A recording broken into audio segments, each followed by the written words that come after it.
defensive responsibilities for a center are to make sure to force their man outside of the paint area, also to be there to plug up the inside on penetration and keep others from getting to the basket easily.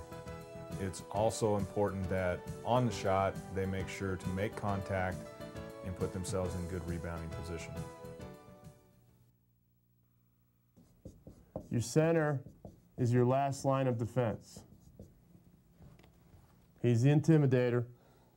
He clogs the middle up, and he's also typically your best shot blocker.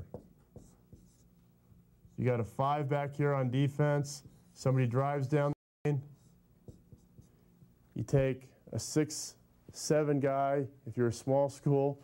Take a 6'11" guy if you're a big school with a wingspan that goes from here to the wall. Creates some problems. Creates a lot of problems. That's where the intimidation comes in, because you have to shoot over the person. Even if you have a center that can't get to the ball and block the shot, you know the center is there. They know they're there. Creates a problem for you.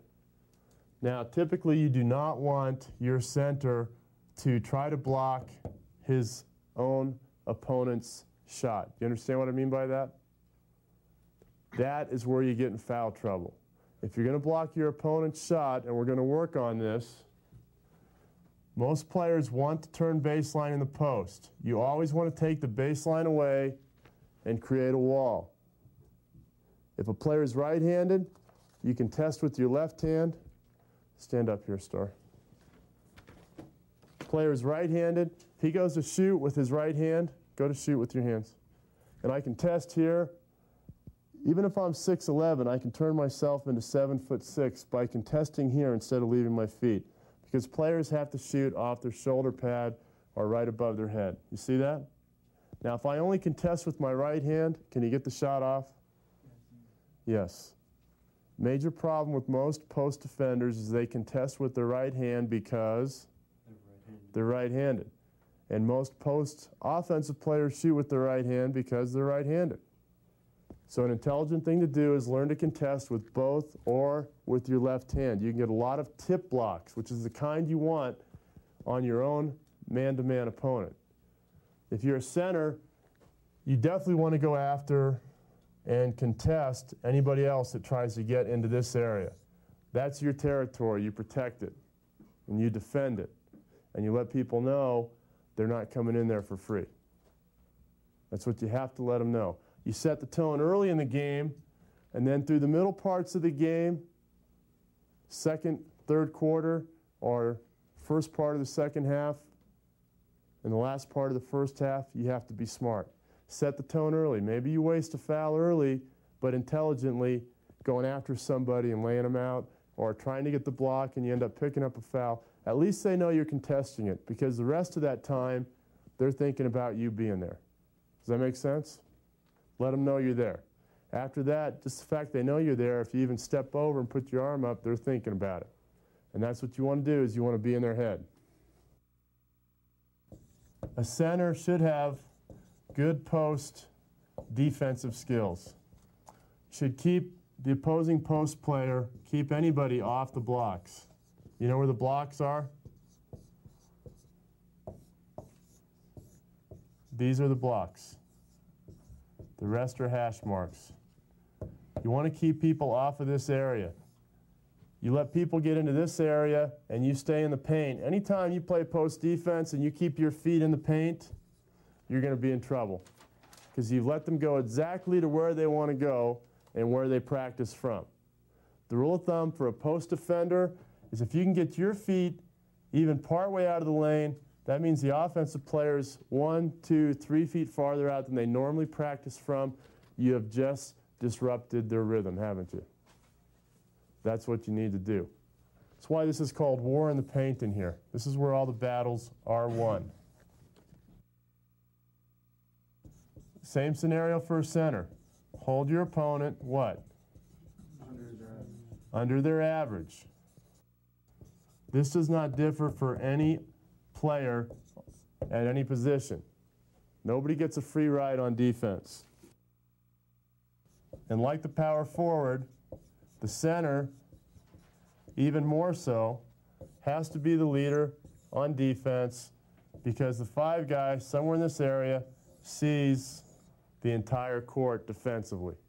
They have to talk. They have to direct traffic. They have to call out screens. They have to let the guards know what's coming.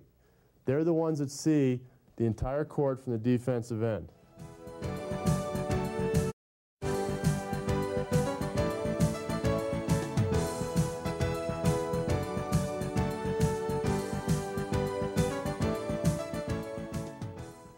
The center has several specific rebounding responsibilities.